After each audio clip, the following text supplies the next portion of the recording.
من علم فيه وتعلم من أكرمه فهو مكرم وجزاء الحسنى إحسان. طبتم يا أهل القرآن. اعوذ باللہ من الشیطان الرجیم. بسم اللہ الرحمن الرحیم. قال رسول اللہ صلی اللہ علیہ وسلم ترکت فیکم امرین.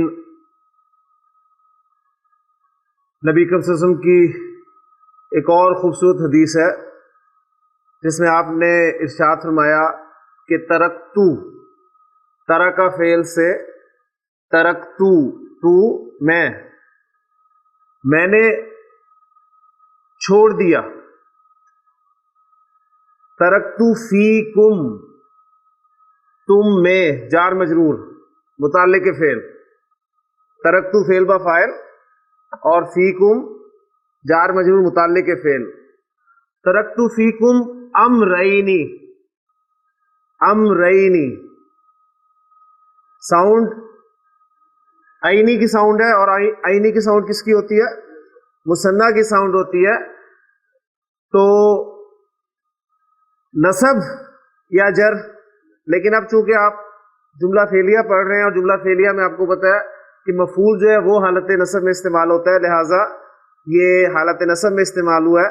تو آپ صلی اللہ علیہ وسلم کا فرمان ہے کہ ترکت فیکم امرینی، میں نے تم میں دو چیزیں چھوڑ دی. میں نے تم میں دو چیزیں چھوڑ دی ہیں. لن تضلوا، تم ہرگز گمراہ نہیں ہوگے. اب یہ دیکھیں ترجمہ ہی آپ کو بتا رہا ہے کہ ابھی آپ نے نہیں پڑھا. انشاءاللہ تعالیٰ یہ پڑھیں گے آگے کہ ہرگز نہیں کا مفہوم اور پھر مستقبل میں کیسے اس کو ظاہر کیا جائے گا، تو حدیث کا یہ حصہ بھی آپ کے سامنے آ جائے گا. تو بہرحال حدیث مکمل کر لیتے ہیں. لن تضلوا، تم ہرگز گمراہ نہیں ہوگے، ما تمسکتم بہما، جب تک تم ان دونوں سے چمٹے رہو گے. جب تک تم ان دونوں کو مضبوطی سے تھامے رکھو گے. وہ دو چیزیں کیا ہیں؟ وہ دو اہم چیزیں کیا ہیں؟ پھر آپ نے ان کی وضاحت فرمائی ہے، یعنی کتاب اللہ، اللہ کی کتاب، و سنت نبیہ، اور اس کے نبی کا طریقہ، اس کے نبی کی سنت. واقعی حقیقت یہی ہے کہ اگر ہم گمراہی سے بچنا چاہتے ہیں تو ہمارے پاس فارمولہ موجود ہے جو نبی کریم صلی اللہ علیہ وسلم نے ہمیں بہت پہلے جو ہے بتا دیا ہے کہ اللہ کی کتاب کو اور آپ صلی اللہ علیہ وسلم کے طریقے کو اگر ہم مضبوطی سے تھام لیں تو ہمارے گمراہ ہونے کے بالکل چانسز نہیں رہیں گے. اللہ تعالیٰ سے دعا ہے کہ اللہ تعالیٰ عمل کرنے کی توفیق عطا فرمائے. جملہ فعلیہ کسے کہتے ہیں؟ ایسا جملہ جو فعل سے شروع ہوتا ہے. جملہ فعلیہ کے کم از کم دو اجزاء، فعل اور فاعل. فاعل کی دو صورتیں، اسم ضمیر یا اسم ظاہر. اور جب فاعل اسم ضمیر ہو تو گردان کی طرف رخ کریں گے، اور اگر فاعل اسم ظاہر ہو تو گردان میں سے سیغہ نمبر 1 یا سیغہ نمبر 4 کا انتخاب کریں گے اور پھر فاعل کو آگے حالت رفع میں شو کر دیں گے. متعدی جو افعال ہیں ان کے لیے مفعول بھی چاہیے ہوتا ہے، اور مفعول جو ہے وہ بھی دو صورتوں میں آ سکتا ہے. وہ ظاہر بھی ہو سکتا ہے اور ضمیر بھی ہو سکتا ہے. مفعول حالت نصب میں آتا ہے. اسم ظاہر ہوگا تو اسم کی حالت نصب استعمال کریں گے، اور اگر اسم ضمیر کے طور پر آئے گا تو ہم حالت نصب اور جر والا جو ضمائر کا چارٹ ہے اس کی مدد لیں گے، اور اس کی مدد سے ہم اپنے مفعول کو مکمل کریں گے. پھر اس کے بعد کچھ متعدی افعال ایسے ہوتے ہیں جن کے ایک سے زائد مفعول آتے ہیں، اس پہ بھی کل بات ہو چکی. پھر جملہ فعلیہ میں ایک جز کا ہم نے کل اضافہ کیا تھا اور وہ تھا متعلق فعل. اور متعلق فعل جیسے کہ آج کی حدیث میں بھی آپ کے سامنے آیا، وہ آپ کا جار مجرور یعنی مرکب جاری ہی تھا. تو جملہ فعلیہ کے یہ چند اجزاء جو ہم نے ابھی تک مکمل کر لی ہیں، ان کو پکا کرنے کے بعد اب ایک سٹیپ ہم مزید آگے چلتے ہیں، اور اس کے بعد انشاءاللہ تعالیٰ آج ہم ایک اور اہم کام جو ہے جملہ فعلیہ میں کریں گے، اور وہ کیا ہوگا؟ وہ یہ ہوگا کہ ہم فاعل اور مفعول کو اب ایز اے مرکب استعمال کریں گے، یعنی کسی نہ کسی مرکب کو، مرکب ناقص کو ہم بطور فاعل یا بطور مفعول لے کر آئیں گے۔ تو پہلے جو اگلی بات ہم نے متعلق فعل سے آگے لے کے جو شروع کرنی ہے، پہلے اس کو کرتے ہیں، پھر انشاءاللہ تعالیٰ اس ٹاپک کی طرف آتے ہیں۔ ٹو گیو، ہاں جس کے کیا معنی ہے؟ دینا۔ اور جب میں کہتا ہوں ٹو گیو اپ، تو اب اس کے کیا معنی ہوں گے؟ چھوڑ دینا۔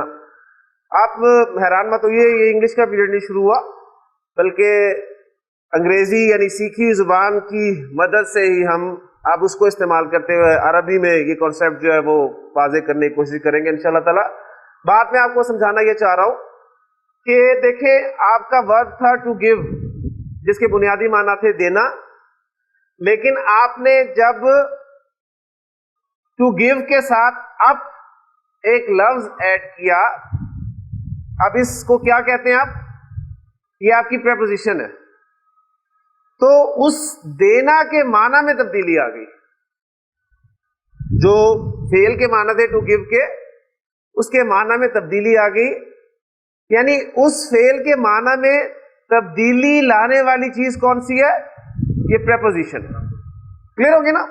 اسی طرح ایک ایگزامپل آپ کے سامنے اور رکھتا ہوں، میں کہتا ہوں ٹو لک،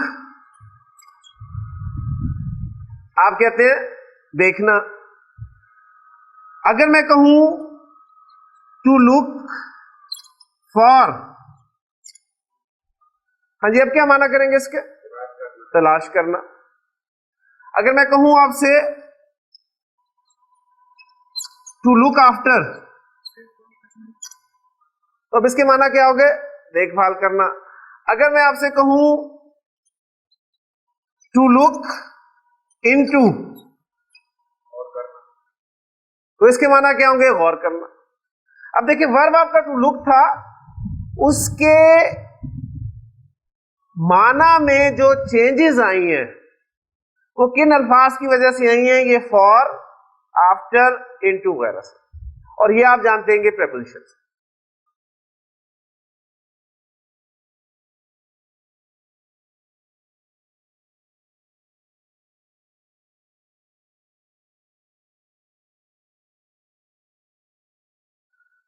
تو آج کا ہمارا ٹاپک جو ہے وہ یہ ہے جملہ فعلیہ میں پریپوزیشنز کا استعمال۔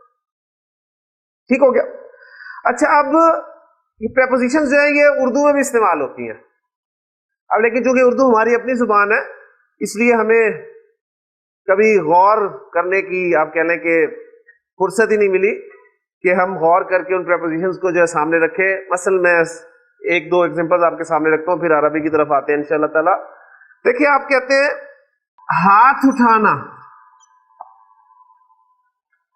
اس کا اپنا ایک مفہوم ہے۔ پہلے اگر آپ سمپل اٹھانا کو لیں تو اس کا اپنا ایک مفہوم ہے، اس کے ساتھ جب آپ ہاتھ لگا دیتے ہیں تو ایک مفہوم اور بن جاتا ہے۔ لیکن یہ ہاتھ اٹھانا کے مفہوم میں بھی بہت سی تبدیلیاں آ سکتی ہیں۔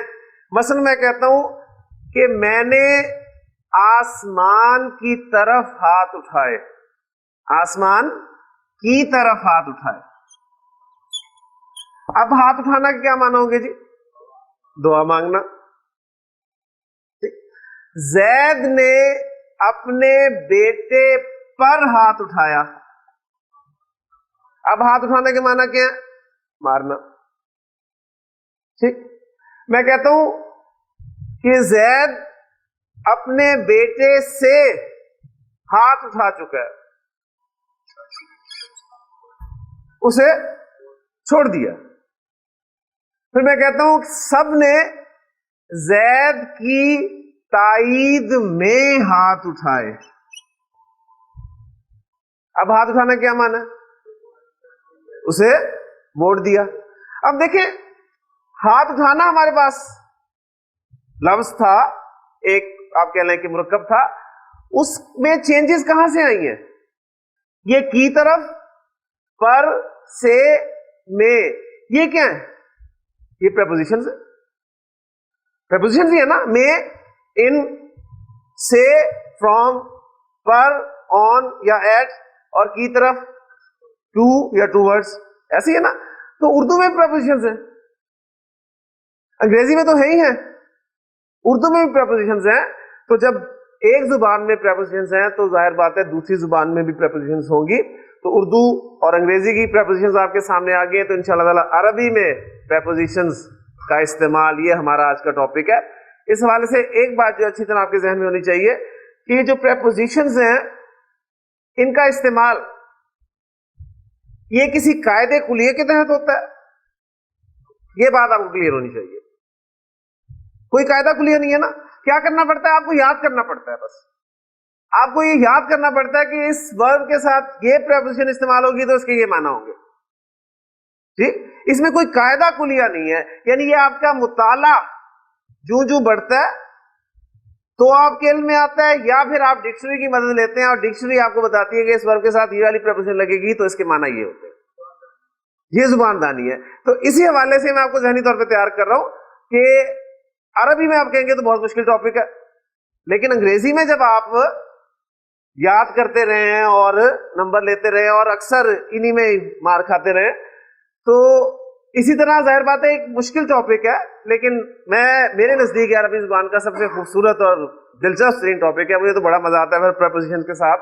تو الحمدللہ آج ہم انشاءاللہ تعالی عربی زبان میں دیکھیں گے کہ پریپوزیشنز کو کیسے استعمال کرنا ہے. اور پریپوزیشن کے لیے عربی میں جو لفظ استعمال کیا جاتا ہے وہ استعمال کیا جاتا ہے صلہ. تو آج کا ٹاپک ہے ہمارا جملہ فعلیہ میں صلے کا استعمال.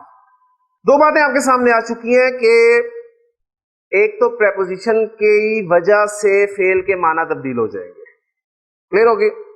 اور دوسری بات یہ کہ وہ پریپوزیشنز کیا ہیں، وہ آپ کے یہ پر، سے، میں، یہ آپ کو یاد ہے ہم نے حروف جارہ پڑھے تھے، وہ یہ مفہوم ادا کر رہے تھے. تو پریپوزیشنز کے لیے آپ حروف جارہ عربی زبان میں کے جو ہیں وہ استعمال کریں گے. کلیئر ہوگی. اب چند ایگزامپل میں آپ کے سامنے رکھوں گا کیونکہ تمام افعال کے ساتھ پریپوزیشن کا استعمال ہمارے لیے ممکن نہیں ہے. تو یہ انشاءاللہ تعالی جو آپ آگے چلتے جائیں گے آپ کو بتاتا رہوں گا کہ اس فعل کے ساتھ یہ پریپوزیشن لگتی ہے تو اس کے یہ معنی ہو جاتے ہیں. ذہبہ کے کیا معنی ہے جی؟ ذہبہ کے معنی ہے جانا. ٹھیک ہے، یعنی مصدری معنی ہے جانا. ویسے ذہبہ کے معنی ہے وہ گیا. ذہبہ کے ساتھ جب با کی پریپوزیشن آتی ہے، ذہبہ کے ساتھ جب با کی پریپوزیشن آتی ہے، بالکل اس طرح دیکھیں آپ کہ ٹو گیو کے معنی ہے دینا، اور ٹو گیو کے ساتھ جب اب ایز اے پریپوزیشن آپ یوز کرتے ہیں تو اس کے معنی ہو جاتے ہیں ترک کر دینا، چھوڑ دینا. تو ذہبہ کے معنی ہے جانا، لیکن ذہبہ کے ساتھ جب با کی پریپوزیشن استعمال ہوتی ہے تو اس کے معنی بن جاتے ہیں لے جانا. اب دیکھیں دونوں معنی میں فرق ہے کہ نہیں ہے؟ ذہبہ جانا اور ذہبہ بھی لے جانا. یعنی ذہبہ آپ کا ایک انٹرانسٹیو ورب تھا، فعل لازم تھا، ٹھیک، لیکن جب آپ نے اس کا پریپوزیشن با کو استعمال کیا تو وہ آپ کا ٹرانسٹیو ورب ہو گیا. تو یعنی یہ بھی آپ کو پتہ چلے گا اچھا کسی انٹرانسٹیو ورب کو ٹرانسٹیو کرنے کے لیے پریپوزیشن استعمال ہو سکتی ہے. ٹھیک ہے. اور ویسے بھی چند افعال ایسے ہوتے ہیں کہ ان کی وہ پریپوزیشن کے ساتھ ہی استعمال ہوتے ہیں، وہ مفہوم ہی ان میں جو تبدیلی آتی ہے وہ پریپوزیشن کے ذریعے سے ہی آتی ہے. تو اب ساتھ ساتھ ایگزامپل بھی کرتے رہے. دیکھیے قرآن مجید میں ہے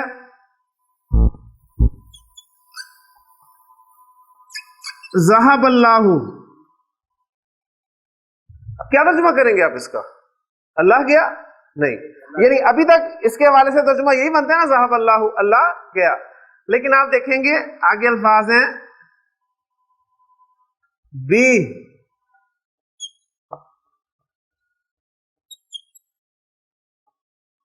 نورہم، ذہب اللہ بنورہم. جی اب کیا ترجمہ کریں گے؟ اللہ ان کی روشنی لے گیا. اللہ نے ان کی روشنی کو جو ہے وہ سلب کر دیا، ہو گیا نا. اور یہ دیکھیے پریپوزیشن کس کے ساتھ لگ رہی ہے؟ اس مفعول کے ساتھ لگ رہی ہے.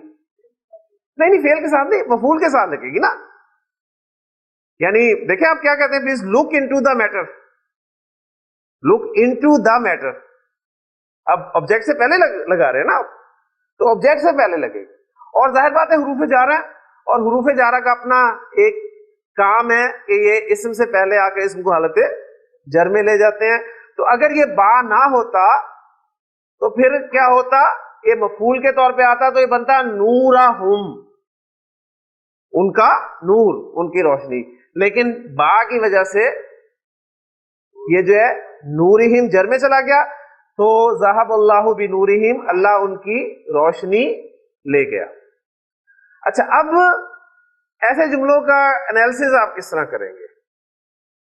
ذہب فعل، اللہ فاعل، با جار، نورہم مضاف مضاف الیہ مل کے مجرور، جار اور مجرور مل کے، اور جار اور مجرور مل کے ہم یہ پہلے ہی کل کر چکے ہیں کہ متعلق فعل ہوتا ہے. ٹھیک ہے، ایک طریقہ تو یہ ہے کہ آپ اسے فعل کے متعلق کر دیں، جو سمپل آسان طریقہ. دوسرا طریقہ یہ ہے کہ آپ اسے اس طریقے سے کہہ سکتے ہیں کہ یہ نورہم جو ہے یہ یہاں پر جر میں ہے، لیکن چونکہ یہ اس کا مفعول ہے، مفعول ہے، لہذا یہ محلن، محل کے اعتبار سے منصوب ہے. یعنی ظاہراً یہ ظاہر میں تو مجرور ہے، ظاہراً مجرور ہے، لیکن یہ محل کے اعتبار سے جو ہے منصوب ہے. تو اس لیے میں نے بتایا نا یہ تھوڑا ذرا مشکل ہو جائے گا، تو اس لیے سمپلی وہ جو ٹور کا ہم نے کل کنسیپٹ پکا کیا ہے کہ جار مجرور متعلق ہوتے ہیں فعل کے، تو آپ اسے سمپلی متعلق کر لیں تو آپ کے لیے آسانی ہو جائے گی انشاءاللہ تعالیٰ. جو آگے جائیں گے تو یہ بات پکی ہو جائے گی. ایک فعل اور آپ کے سامنے رکھ رہا ہوں، نزلہ کے کیا معنی ہے جی؟ نزلہ نازل ہونا، نازل ہونا مین اترنا. ٹھیک ہے، تو اس کے مصدری معنی ہے اترنا. اچھا نزلہ کے ساتھ جب با کی پریپوزیشن استعمال ہوتی ہے، اب یہ دوسری ایگزامپل بھی با پریپوزیشن کی آگئی، اس کا مطلب یہ نہیں ہے کہ پریپوزیشن صرف با کی استعمال ہوگی. بس ایگزامپل دوسری آپ کے سامنے با کی آگئی ہے. تو نزلہ بھی جب آئے گا تو اس کے معنی اترنا نہیں ہوں گے، اب ہوں گے اتارنا.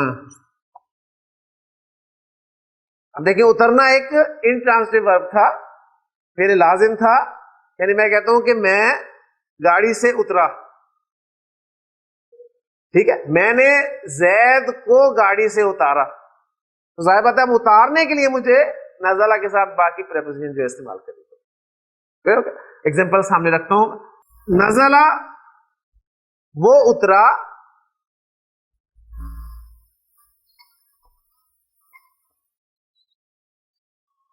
الروح الامین، الروح الامین کس کا؟ لگا جبریل علیہ السلام کا. تو کیا کہیں گے؟ جبریل علیہ السلام نازل ہوئے، اترے. لیکن اگر میں کہوں نزل بِهِ،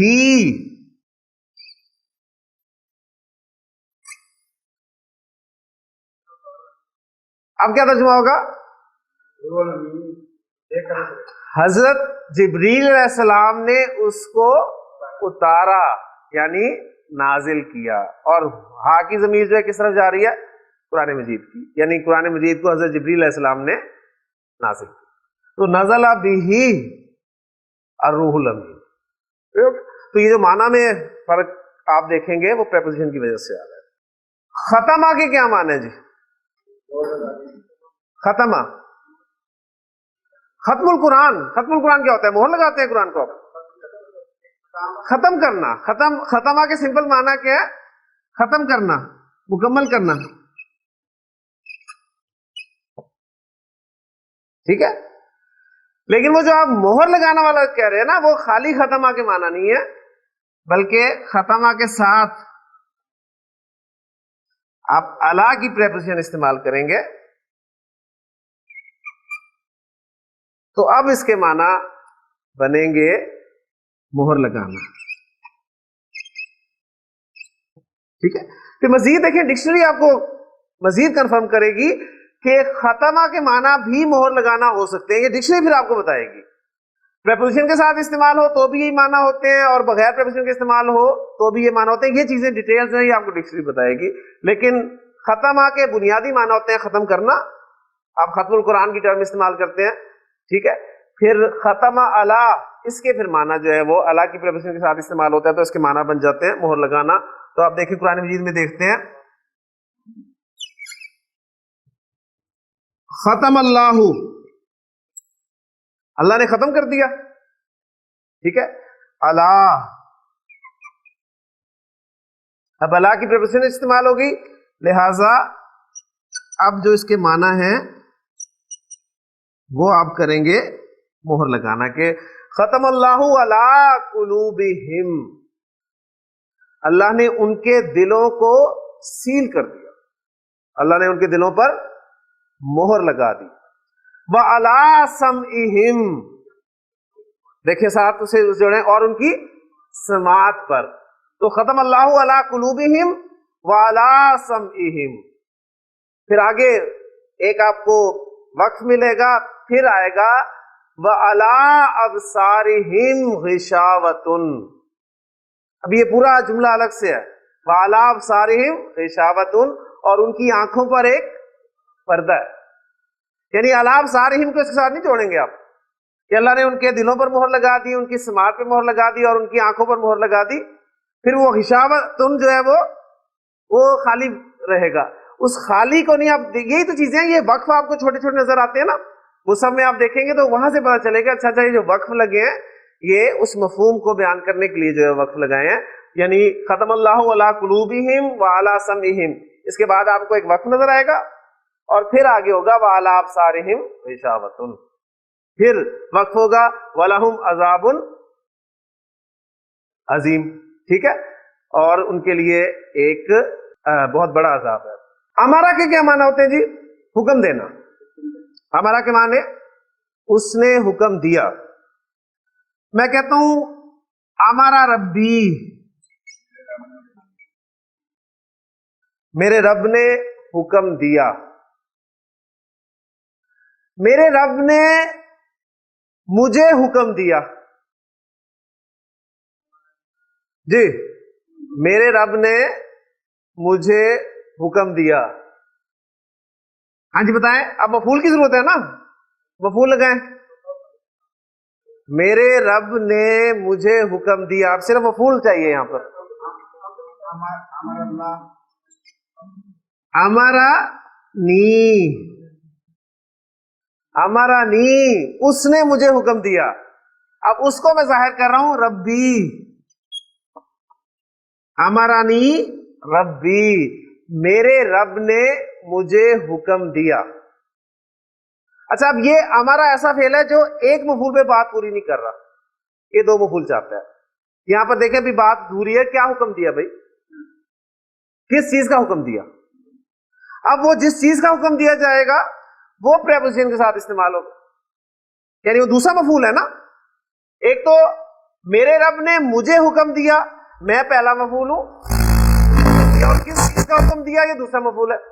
اب جو دوسرا مفعول ہے وہ پریپوزیشن کے ساتھ استعمال ہو رہا ہے, باقی پریپوزیشن کے ساتھ استعمال ہوگا امرانی ربی بالصلاۃ, میرے رب نے مجھے نماز کا حکم دیا.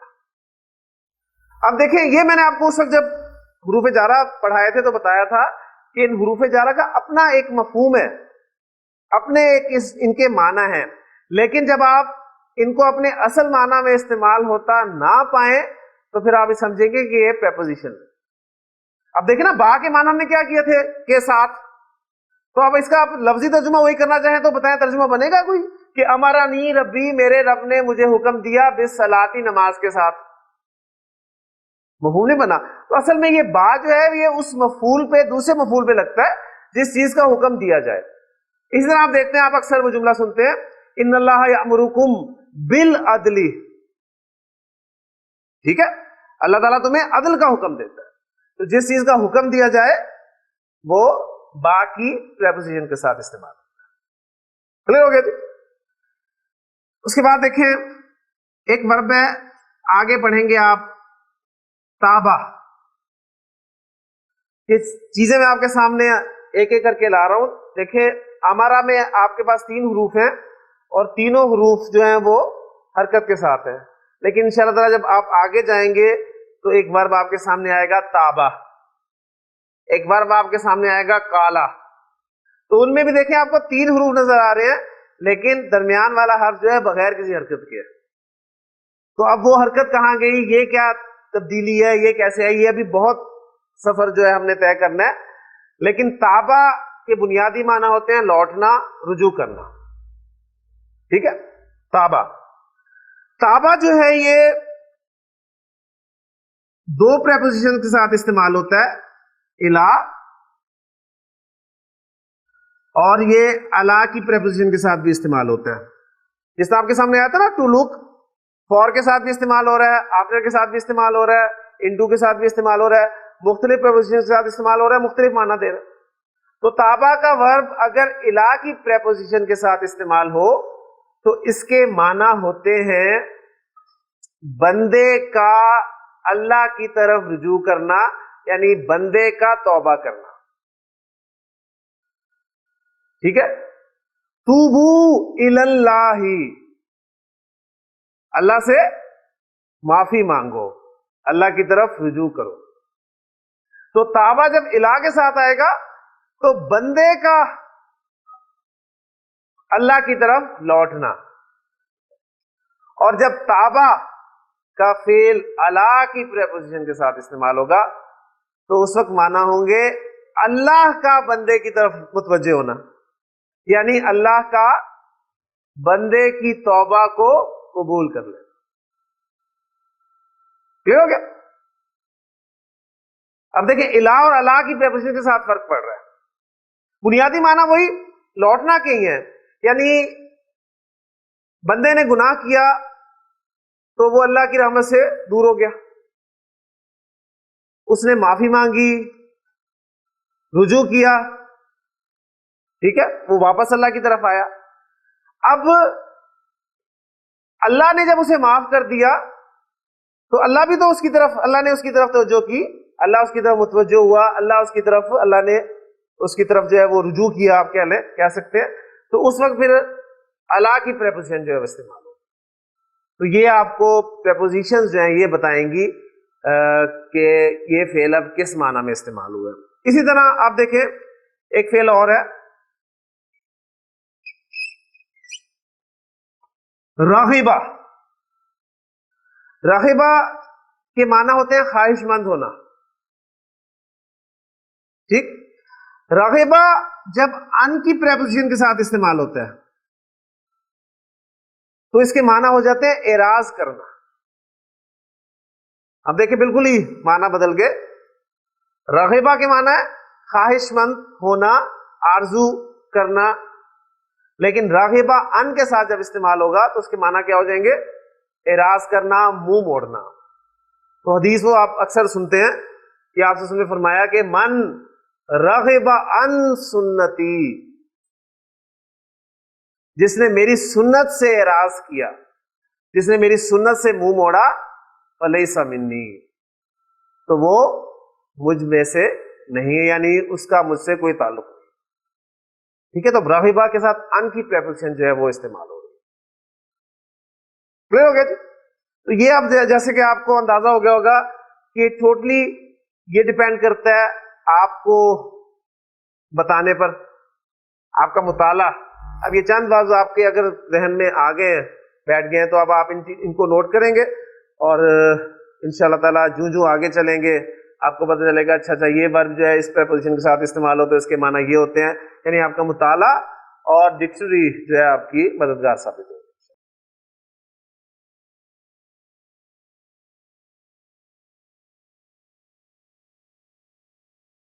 ایک بات جو اگلی میں کرنا چاہوں گا وہ یہ ہے کہ اس جملے کو دیکھ لیں, ہمارا ربی, ہمارا فعل اور ربی کیا ہے, فاعل. فاعل ہے نا, میرے رب نے حکم دیا, یہی ترجمہ کیا نا آپ نے. لیکن جو ربی ہے یہ سنگل ورڈ نہیں ہے، مفرد نہیں ہے، بلکہ یہ مرکب ہے. کل تک ہم نے جتنی بھی ایگزامپلز کی تھی جملہ فعلیہ میں فاعل یا مفعول، وہ مفرد کی ایگزامپلز کی تھی. ہم نے کسی بھی مرکب کو فاعل یا مفعول کے طور پہ استعمال نہیں کیا. لیکن آج میں نے کچھ ایگزامپلز یہ آپ کو ایسی دی ہیں جس میں فاعل یا مفعول، جیسے ذهب اللہ بنورہم، وہاں پر مفعول تھا، وہ مرکب کے طور پہ استعمال ہوا ہے. آپ نے کہا مضاف مضاف الیہ بلکہ وہ مجرور بنایا. تو اب ہم ایک سٹیپ جو ہے وہ آگے چل رہے ہیں کہ جملہ فعلیہ میں ہمارا جو فاعل ہے یا مفعول ہے وہ ہمیشہ مفرد نہیں ہوں گے، وہ مرکب کی صورت میں بھی آ سکتے ہیں. ٹھیک ہے، وہ مرکب کی صورت میں بھی آ سکتے ہیں. تو ٹاپک کی ہیڈنگ جو ہے وہ دے لے، اس پہ آج ہم یہ کریں گے کہ اپنے جو مرکبات ہیں ان کو ذرا ریوائز کر لیتے ہیں.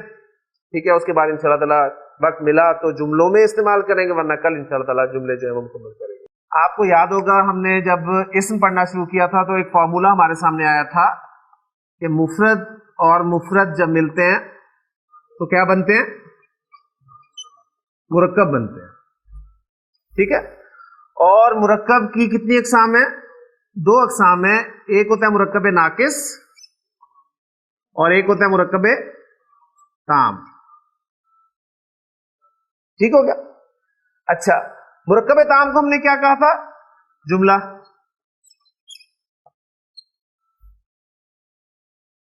جو مرکب ناقص تھے آپ کے، ان کی ہم نے کتنی اقسام پڑھی؟ 4. پہلی قسم تھی ہماری مرکب توصیفی. مرکب توصیفی. دوسری قسم ہم نے پڑھی تھی مرکب اشاری. آپ بھول گئے ترتیب، لیکن مجھے یاد ہے کہ میں نے کس ترتیب سے آپ کو پڑھائے تھے. دوسری ترکیب پڑھی تھی مرکب ناقص کی، مرکب اشاری. تیسری پڑھی تھی مرکب اضافی، اور چوتھی پڑھی تھی مرکب جاری.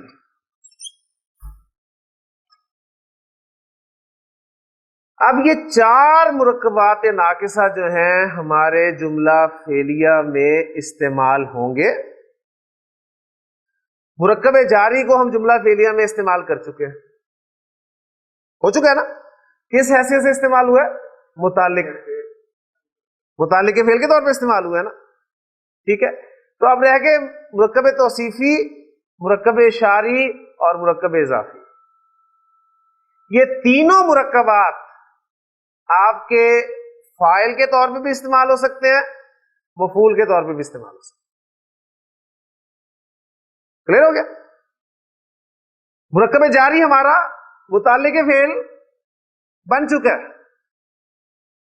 لیکن مرکب توصیفی، مرکب اشاری، مرکب اضافی، یہ 3 مرکبات ناقصہ ہمارے جملہ فعلیہ میں فاعل کے طور پہ بھی استعمال ہو سکتے ہیں اور مفعول کے طور پہ بھی استعمال ہو سکتے ہیں.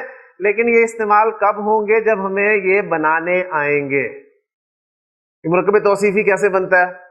مرکب اشاری کس سے کہتے ہیں؟ یہ بنتا کیسے ہے؟ مرکب اضافی کیا ہوتا ہے اور اس کو عربی میں کنسٹرکٹ کیسے کیا جاتا ہے؟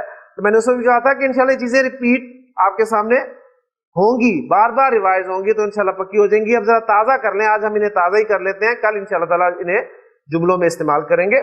تو مرکب توصیفی کس مرکب کو کہا جاتا ہے جی؟ ایسا مرکب ناقص جس میں ایک اسم دوسرے اسم کی صفت ہو. ٹھیک ہے، جس اسم کی صفت بیان کی جائے اسے کیا کہتے ہیں؟ موصوف. جس اسم کی صفت بیان کی جائے وہ موصوف کہلاتا ہے. عربی ترکیب میں اردو کی نسبت موصوف پہلے آتا ہے اور صفت بعد میں آتی ہے. تو مرکب توصیفی اصل میں موصوف اور صفت کا مجموعہ ہے. اور مرکب توصیفی کیسے بنتا ہے؟ اسم کے 4 پہلو، اعراب، جنس، عدد، وسعت، 4 پہلوؤں میں صفت موصوف کو فالو کرتی ہے، اس کے مطابق استعمال ہوتی ہے. مثلا آپ کہتے ہیں ولدن، آپ کا موصوف ہے اور اس کی صفت لانا چاہتے ہیں تو آپ کہیں گے صالحن. ولد صالح، ایک نیک لڑکا. اگر آپ کا موصوف معرفہ ہو جاتا ہے الولد تو صفت بھی الصالح ہو جائے گی. ٹھیک ہے. اگر آپ کا موصوف مؤنث ہو جاتا ہے یعنی بنتن آ جاتا ہے تو صفت بھی مؤنث ہو جائے گی، صالحتن ہو جائے گی. اسی طرح آپ اس کو آگے لے کے جا سکتے ہیں. اور مرکب توصیفی میں اصل آپ کا موصوف ہوتا ہے، اصل حیثیت موصوف کو حاصل ہے، صفت اسے فالو کر رہی ہے. اس کے بعد آئیں دوسرے مرکب شاری کی طرف، مرکب ناقص مرکب شاری کی طرف. مرکب شاری آپ کا ایسا مرکب ناقص ہے جس میں اسماء اشارہ استعمال ہو. بہت آسان ہے اس کو پہچاننا، یعنی اردو ترکیب اور عربی ترکیب سیم ہے، انگریزی ترکیب بھی اس کے ساتھ ہی ملا لیں. یعنی اشارہ، اس میں اشارہ پہلے آتا ہے اور جس اسم کی طرف اشارہ کیا جائے اسے ہم نے کہا تھا مشار الیہ، مشار الیہ وہ اس کے بعد میں آتا ہے. اور اس میں بھی مرکب توصیفی کی طرح مطابقت ہوتی ہے. ہم نے کہا تھا کہ اسماء اشارہ چونکہ سارے کے سارے معرفہ ہیں لہذا مشار الیہ کو بھی معرفہ ہونا چاہیے. اور ظاہر بات ہے کسی اسم کی طرف اشارہ کر کے ہی آپ بولیں گے نا، تو قلم کی طرف اشارہ کرنا ہے تو آپ کہیں گے حاذل قلم، حاذل قلم، یہ قلم. اشارہ اور مشار الیہ پھر ہو گئے. تیسرے مرکب ناقص کی طرف آ جائیں، مرکب اضافی. مرکب اضافی کسے کہتے ہیں؟ ایسا مرکب ناقص جس میں ایک اسم کو دوسرے اسم کے ساتھ نسبت دی جائے. جس اسم کو نسبت دی جائے اسے مضاف کہتے ہیں اور جس اسم کے ساتھ نسبت دی جائے وہ مضاف الیہ کہلاتا ہے. عربی ترکیب اردو ترکیب کے برعکس، مضاف پہلے آتا ہے اور مضاف الیہ بعد میں آتا ہے. مضاف پر نہ تو آپ الف لام داخل کرتے ہیں اور نہ ہی تنوین آتی ہے. اس کا اعراب ہلکا ہوتا ہے، اور اعراب ہلکا ہونے سے کیا مراد ہے؟ اگر اس میں تنوین آ رہی ہو اوریجنلی تو تنوین ہٹا دیں گے اور مثنیٰ اور جمع سالم مذکر سے نون ہٹا دیں گے. مثلا آپ کہنا چاہتے ہیں کتاب کا لفظ مضاف کے طور پہ لانا چاہتے ہیں تو الف لام بھی نہیں لائیں گے، تنوین بھی نہیں لائیں گے، اور مضاف الیہ آپ کا ہمیشہ حالت جر میں کتاب الولدی، لڑکے کی کتاب. کلیئر ہو گیا جی؟ مرکب اضافی بن گیا. چوتھا اور آخری مرکب ناقص مرکب جاری. مرکب جاری کس مرکب کو کہتے ہیں؟ وہ مرکب ناقص جس میں حروف جارہ استعمال ہو، یعنی جار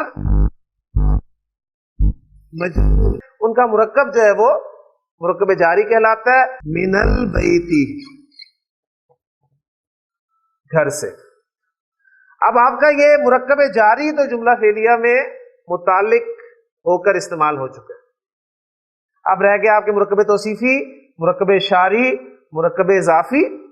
ان تینوں مرکبات کو میں نے آج ریوائز کر دیا آپ کے سامنے. آپ نے مزید ان پہ تھوڑی ورکنگ کرنی ہے، دیکھ کے آئیے گا تاکہ انہی مرکبات کو کل ہم فاعل کے طور پہ یا مفعول کے طور پہ استعمال کر سکیں. ٹھیک ہے. اور یہ مرکب تام، یہ ایک پکچر آپ کے سامنے ہونی چاہیے ہر وقت.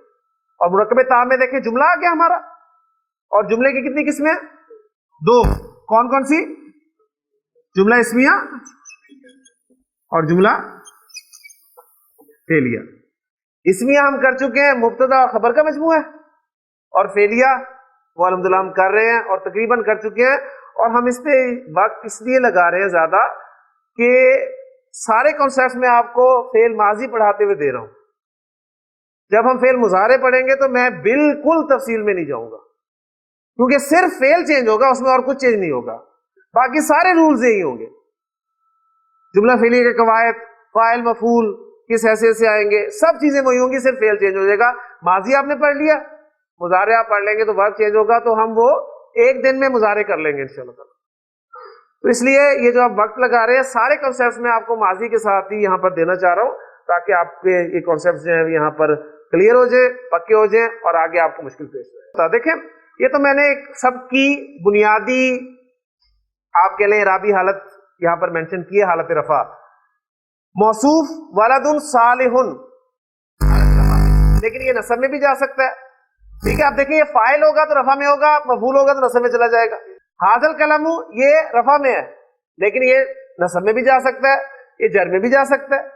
ٹھیک ہے, یا نصب میں جائے گا تو حاضل کلامہ بن جائے گا. پھر یہ مرکب اضافی جو ہے کتاب الولدی, یہ اس وقت رفع میں ہے کتاب, لیکن جب یہ نصب میں جائے گا تو کتابہ ہو جائے گا. تو مرکب توصیفی میں اصل موصوف ہے, مرکب اشاری میں اصل مشار الیہ جس کی طرف ہم نے اشارہ کرنا ہے, اور مرکب اضافی میں اصل مضاف ہے.